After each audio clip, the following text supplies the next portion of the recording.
आदरणीय मेरे प्रिय दोस्तों, भक्तों, आपके समक्ष आज अनुराग सागर, जो कि सदगुरु कबीर साहब और उनके अनन्य शिष्य धनी धर्मदास जी का दिव्य ज्ञान संवाद है, जिसके अंतर्गत कबीर साहब ने सिंधु मंथन यानी कि समुद्र मंथन के बारे में बताया और 14 रत्नों की उत्पत्ति की कथा इस वृत्तांत में शामिल है। दोस्तों, उम्मीद करता हूँ कि यह एक सूक्ष्म वृत्तांत आपको पसंद आएगा। और दोस्तों, यह वृत्तांत ज़्यादा से ज़्यादा 12-14 मिनट का होने वाला है, अतः आपसे विनती है कि बने रहिए इस वृत्तांत के अंत तक। आपको समुद्र मंथन और समुद्र मंथन से प्राप्त 14 रत्नों की प्राप्ति के बारे में सारा वृत्तांत समझ में आ जाएगा। तो दोस्तों, बिना समय गवाए आइए इस वृत्तांत को शुरू करते हैं। चौपाई है। त्रय बालक जब भय सियाने, पठय जननी सिंधु मथाने। त्रय बालक जब भय सयाने, पठय जननी सिंधु मथाने। बालक माते खेल खिलारी, सिंधु मथन नहीं गयौ खरारी। बालक माते खेल खिलारी,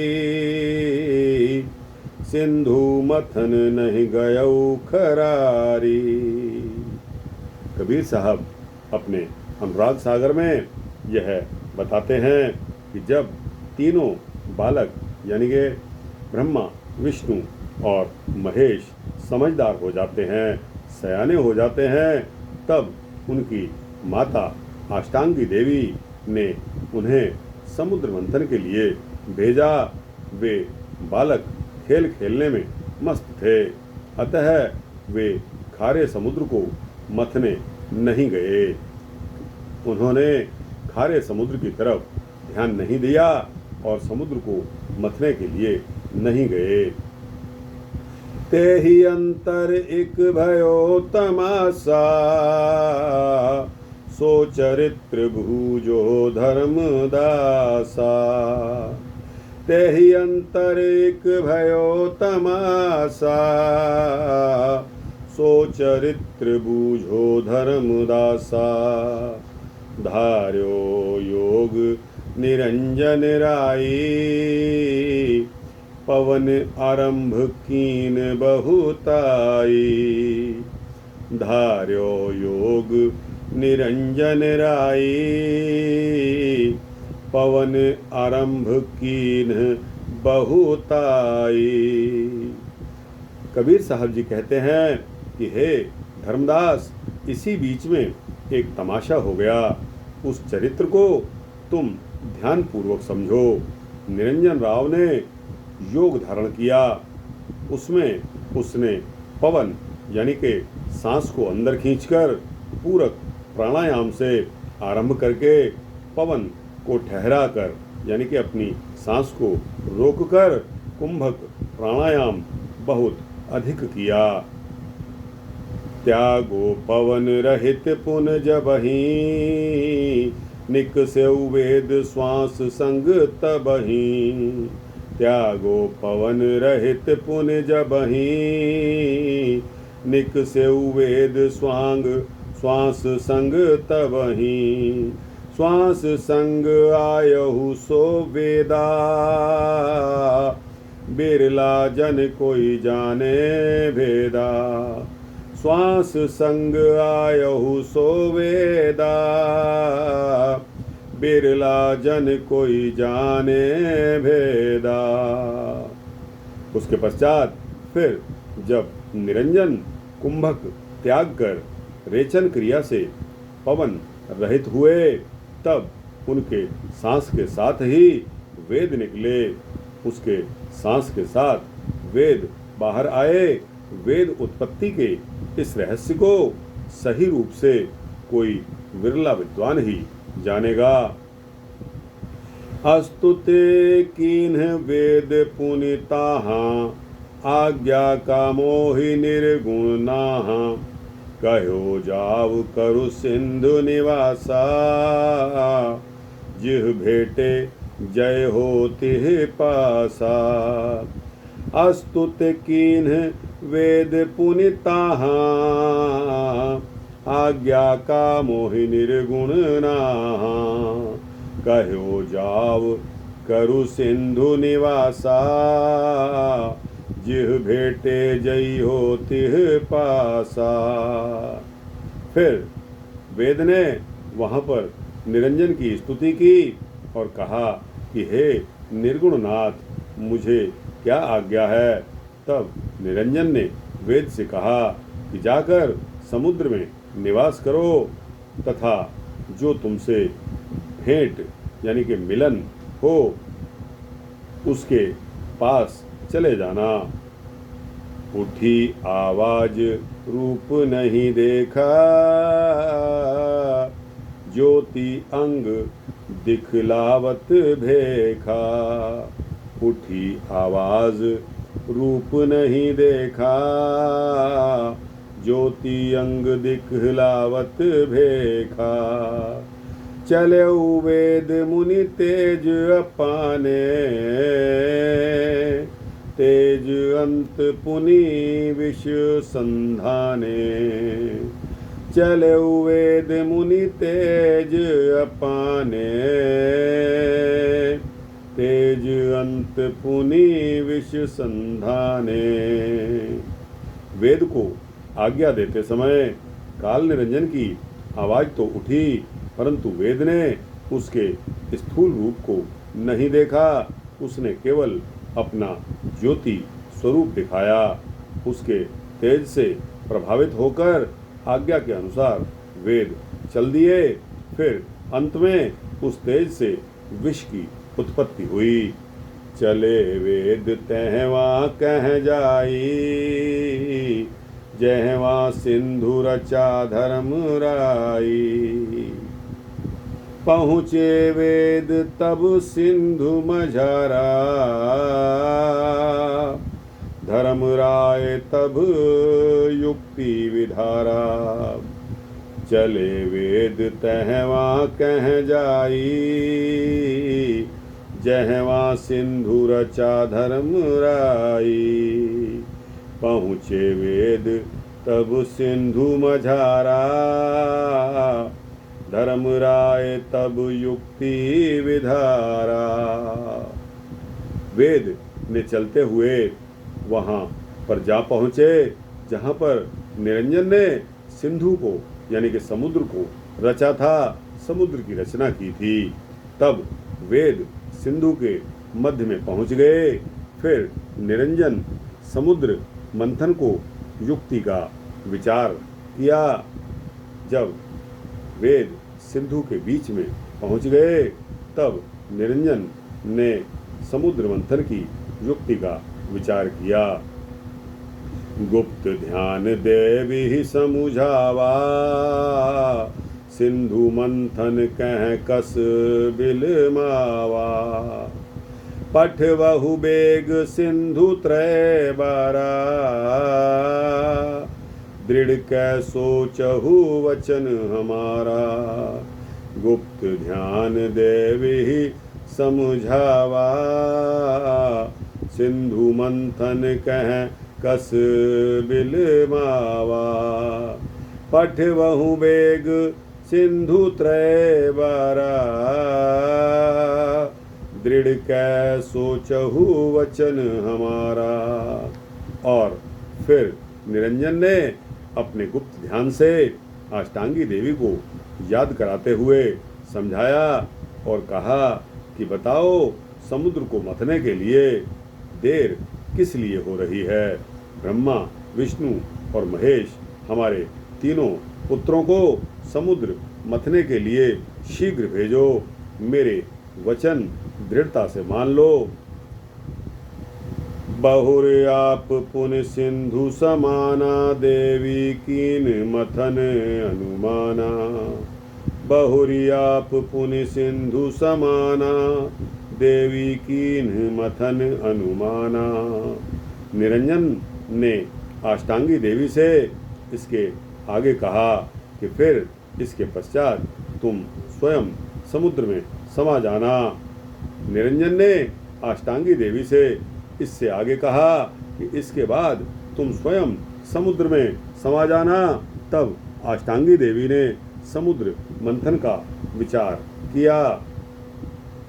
तेहु बालक कह समुझाई, आशीष दे पुनि तहाँ पठाई।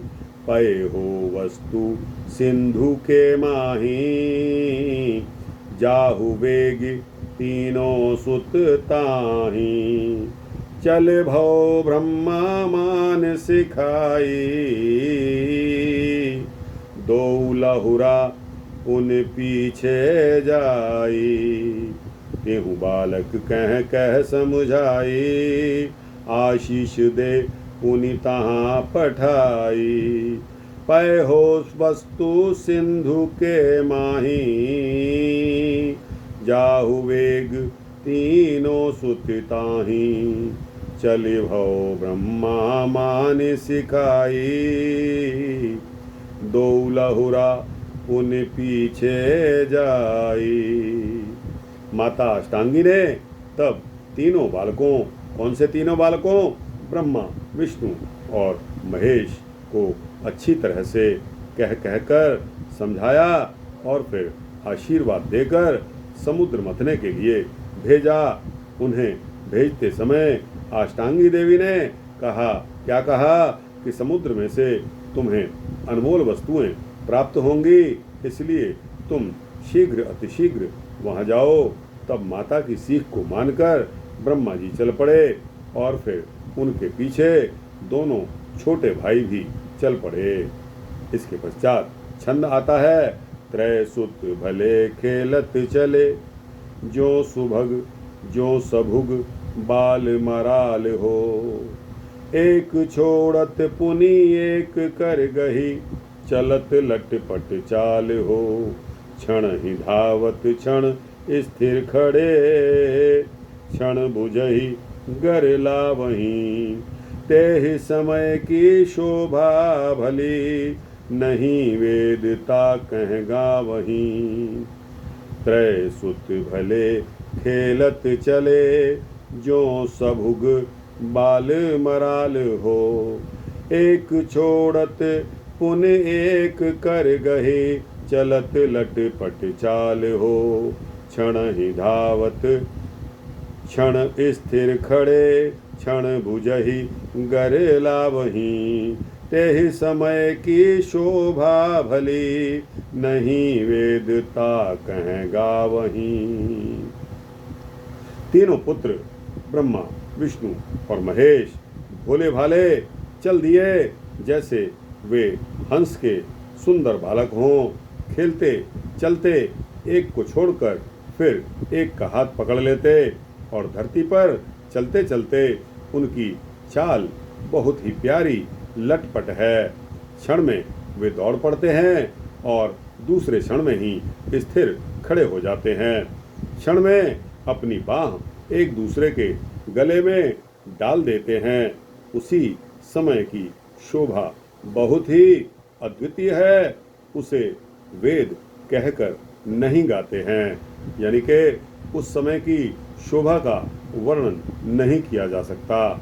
जो शोभा इन तीनों के दौड़ते हुए, रुकते हुए, एक दूसरे के गले में बाहें डालते हुए का नज़ारा है, उस दृश्य को आप उसका वृतांत नहीं बना सकते। इसके पश्चात सोरठा आता है, गए सिंधु के पास भय ठाड़ तीनों जने।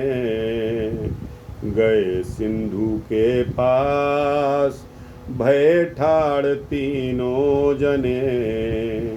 युक्ति मथन प्रकाश, युक्ति मथन प्रकाश। एक एक को निरखहीं, एक एक को निरखहीं। ब्रह्मा, विष्णु और महेश तीनों जने जाकर समुद्र के पास जाकर खड़े हो गए। एक दूसरे को देखते हुए वे समुद्र मंथन का उपाय सोचते हैं। प्रथम बार सिंधु मंथन यानी कि समुद्र मंथन पहली बार जब हुआ उसकी 2 चौपाई हैं। उसके पश्चात यहाँ विराम करेंगे। तीनों कीन मथन तब जाए, तीन वस्तु तीनों जन पाई, ब्रह्मा वेद ते ही छोटा, लहुरा तास मिले विष कोटा। तीनों कीन मथन तब जाए,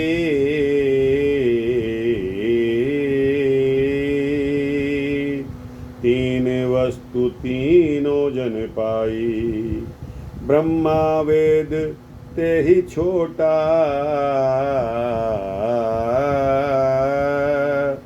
लहुरा तास मिले विष खोटा। तब तीनों ने यानी कि ब्रह्मा विष्णु महेश ने जाकर समुद्र मंथन किया। तीनों जनों ने समुद्र मंथन से 3 वस्तुएं प्राप्त की। ब्रह्मा को वेद, विष्णु को तेज और सबसे छोटे महेश यानी कि शंकर जी को हलाहल विष की प्राप्ति हुई। एक बार फिर इसकी पुनरावृत्ति करता हूँ दोस्तों। ब्रह्मा जी को वेद, विष्णु जी को तेज और शंकर जी को हलाहल विष की प्राप्ति हुई इस पहले समुद्र मंथन से। इसके पश्चात अब दूसरी चौपाई आती है। भेंटी वस्तु त्रय तीनों भाई, चले भय हर्ष कहत जह माई, माता यह आए त्रय बारा,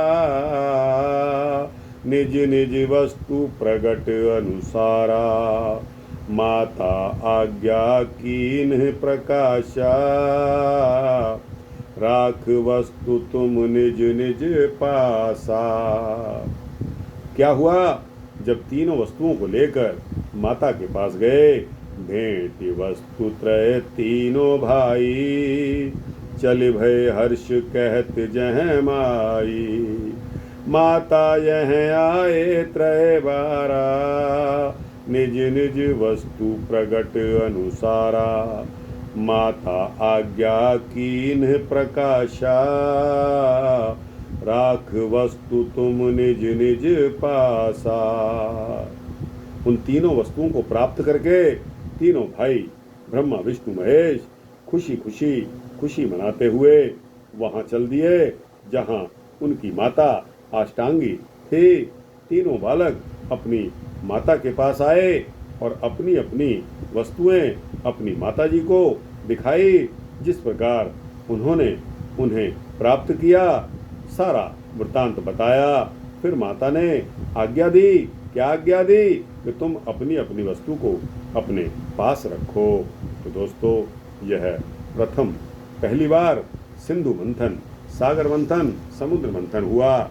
उसके पश्चात द्वितीय बार जो सिंधु मंथन हुआ, दूसरी बार का समुद्र मंथन अगले वृत्तांत में आपके समक्ष रखूंगा। दोस्तों यह वृत्तांत आपको कैसा लगा? अच्छा लगा हो तो इसको लाइक और शेयर करते हुए अपने दोस्तों, भक्तों, मित्रों, जिज्ञासुओं तक पहुंचाना। दोस्तों कमेंट्स में अपनी राय अवश्य दिया करिए। आपकी राय मेरे लिए एनर्जी, मेरे लिए ऊर्जा का काम करती है, जिससे मुझे आपके लिए वृत्तांत बनाने के लिए शक्ति प्राप्त होती है। और दोस्तों इस चैनल को सब्सक्राइब कर देंगे तो आप भी मेरे उन्हीं प्यारे भक्तों की श्रेणी में आ जाएंगे जो कि नित्य प्रति मेरे वृत्तांत को सुनते हैं और उसके इंतज़ार में रहते हैं कि नया वृत्तांत कब आएगा। जय श्री कबीर साहब, जय श्री कबीर साहब।